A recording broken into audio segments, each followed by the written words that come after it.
Have you ever tried to sit alone, with no phone, no TV, no music, just you? And, within minutes, you felt restless, uncomfortable, almost anxious. So you reach for something, anything, to distract yourself. Why? Why is it so hard to just be alone with your own thoughts?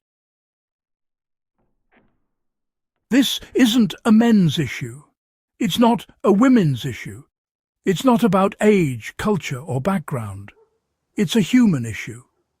Because sitting alone with yourself means facing the one thing most people spend their lives avoiding, their own inner world. When you remove distractions, you remove noise. And when you remove noise, what's left?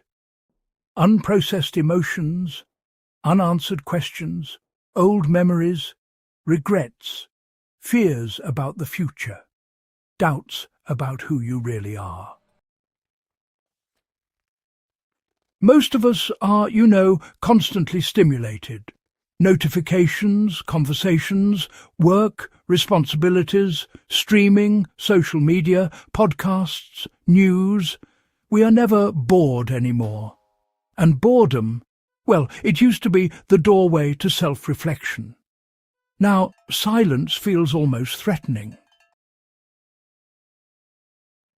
For men, sitting alone might bring up feelings they were taught to suppress: vulnerability, uncertainty, sadness. Many were conditioned to be strong, to solve problems, not to feel them.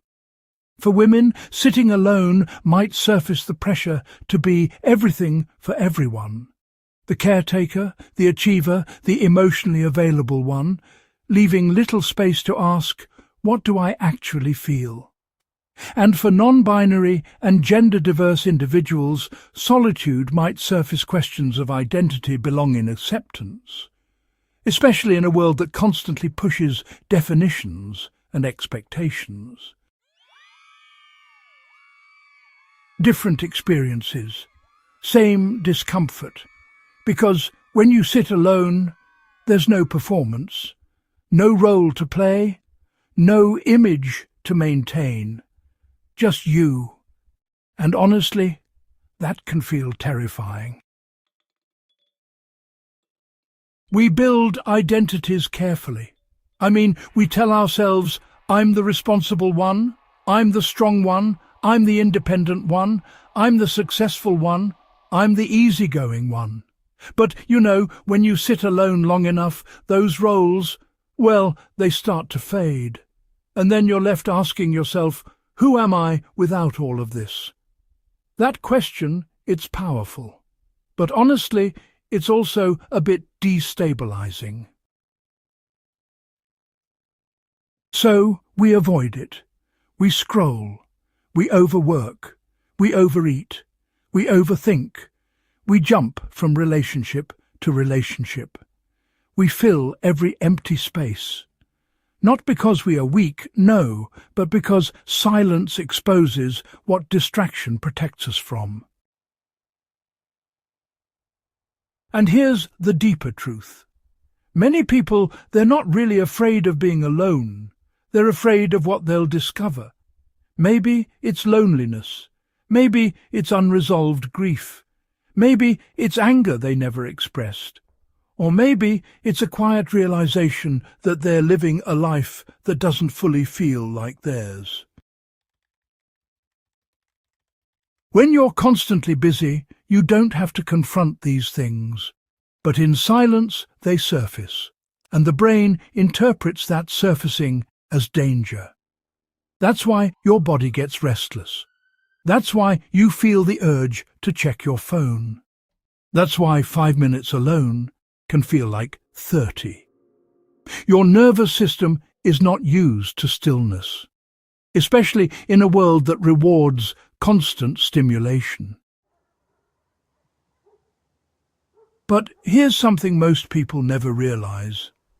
The discomfort of sitting alone is not a sign you're broken.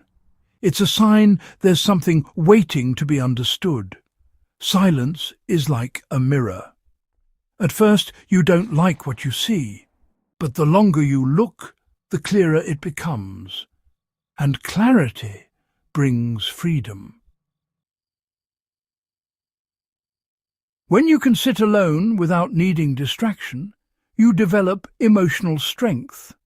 You learn to observe your thoughts instead of being controlled by them. You start recognizing patterns. You begin separating who you are from what you've been told to be. That kind of self-awareness is powerful for everyone, regardless of gender. Because everyone carries expectations. Men carry expectations about strength and success. Women carry expectations about beauty and care. Non-binary and gender-diverse people carry expectations about identity and acceptance. All of us internalize something, and when we sit alone, we begin to question those scripts. That questioning can feel uncomfortable, but it's also where growth begins. Think about this. If you can't sit alone for 10 minutes without reaching for distraction, what does that say about your relationship with yourself? Would you want to spend time with someone you constantly avoid? You are the one person you will live with your entire life. And yet, many people spend decades running from themselves. The goal is not to eliminate discomfort overnight. The goal is to build tolerance for stillness. Start small. 2 minutes without your phone. 5 minutes just breathing. 10 minutes noticing your thoughts without judging them. You don't have to fix everything that comes up. You just have to witness it. Because when you witness your thoughts, you take back control. You stop reacting automatically. You start responding consciously. And slowly, something changes. Silence stops feeling like an enemy. It starts feeling like space. Space to think. Space to feel. Space to understand yourself. And when you understand yourself, you become less reactive, less defensive, and less controlled by fear. You become more grounded, more stable, and, well, more authentic. Being alone is not the same as being lonely. Loneliness is the pain of disconnection, but solitude is the practice of connection with yourself. The reason you can't sit alone with yourself isn't because you're incapable. It's just because you were never taught how. We were taught how to achieve, how to impress, how to compete, and, how to adapt. But rarely how to be still. Stillness is a skill, and like any skill, it takes practice. But once you learn it, something powerful happens. You no longer need constant noise to feel okay. You no longer depend on external validation to feel secure. You no longer fear your own thoughts. You become at home within yourself. And honestly, that changes everything. So, the next time you feel the urge to escape silence, pause. Stay a little longer. Breathe through the discomfort. Ask yourself gently, what am I avoiding? You might not like the first answer, but if you keep sitting, eventually you'll find something deeper. Peace.